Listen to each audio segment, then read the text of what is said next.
Sir ఇప్పుడు మనం నార్మల్‌గా ఇప్పుడు పాసివ్ ఇన్‌కమ్ కావాలంటే అందరూ ఎస్‌డబ్ల్యూపీని చూస్ చేసుకుంటారు. ఎస్‌డబ్ల్యూపీ అనేది అందరికి సూట్ అవుతుందా అనేది పెద్ద question mark. And next SWP కాకుండా మార్కెట్‌లో ఇంకా ఏదైనా ఆల్టర్‌నేట్ ఆప్షన్ ఉందా సార్? నిహాల్ గారు, ఇవాళ మనం యాక్చువల్‌గా మీరు చెప్పినట్టుగా పాసివ్ ఇన్‌కమ్ కోసం ప్రతి ఒక్క డిస్ట్రిబ్యూటర్ గాని, ఫైనాన్షియల్ అడ్వైజర్ గాని ఏం చెప్తుంటారంటే ఎస్‌డబ్ల్యూపీ చేయండి. ఒక కార్పస్ క్రియేట్ చేసుకొని ఒక ఎస్‌డబ్ల్యూపీ క్రియేట్ చేయండి. ఇనిషియేట్ చేసుకుంటే మీకు పాసివ్ ఇన్‌కమ్ వస్తూ ఉంటుంది అంటారు. అంటే జనరల్‌గా sir systematic withdrawal plan. Systematic withdrawal plan అంటే మనం అమ్ముతున్నాం. మనం కొనిన యూనిట్స్‌ని అమ్ముతున్నాం. సో, మనం బేసికల్‌గా దీనికి ఆల్టర్‌నేటివ్‌గా ఒక ఆప్షన్ ఉంది సార్. మ్యూచువల్ ఫండ్స్‌లోనే ఎస్‌డబ్ల్యూపీ అనేది పాసివ్ ఇన్‌కమ్ క్రియేట్ చేయొచ్చు. అదేవిధంగా డివిడెండ్ ప్లాన్ ఐడీసీడబ్ల్యూ అంటారు. ప్రతి ఒక్క స్కీమ్స్‌లో ఉండదు. స్కీమ్స్ అనేది చాలా రిస్ట్రిక్టెడ్ ఉంటది. దాంట్లోనే కొన్ని స్కీమ్స్‌లోనే ఈ ఐడీసీడబ్ల్యూ ఆప్షన్ అనేది ఉంటుంది. ఇప్పుడు మనం మాట్లాడేది ఏంటంటే సార్, ఈ రెండిట్లో పాసివ్ ఇన్‌కమ్ వస్తది.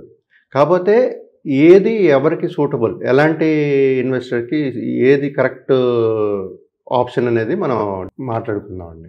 సార్ ఫస్ట్ చూసుకుంటే సార్ ఎస్‌డబ్ల్యూపీలో ఓకే. ఇక్కడ ఎస్‌డబ్ల్యూపీలో మన పాసివ్ ఇన్‌కమ్ కావాలనుకునేటప్పుడు ఇన్వెస్టర్ డిసైడ్ చేస్తాడు. నాకు ఎంత డబ్బులు కావాలి అనేది.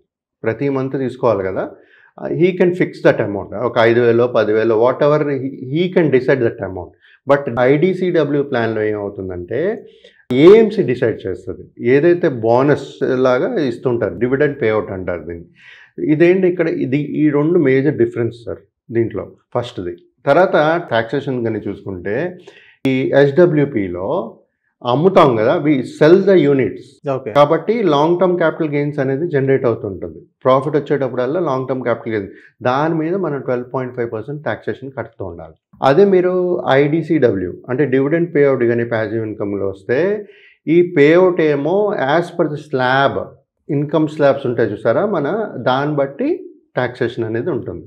సెకండ్ డిఫరెన్స్ అండి. తర్వాత టాక్స్ స్లాబ్ సెన్సిటివిటీ అంటే ఎవరైతే సాలరీ హై ఉంటుందో అంటే టాక్సేషన్ లిమిట్ ఇప్పుడు మనకి ఎంత 12.5 lakhs.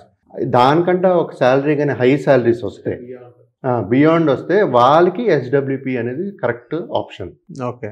అదే ఒకవేళ సాలరీ ఏం లేదనుకోండి, బిలో దట్ సాలరీ ఆర్ సాలరీయే లేదనుకోండి, dividend option is the viable option.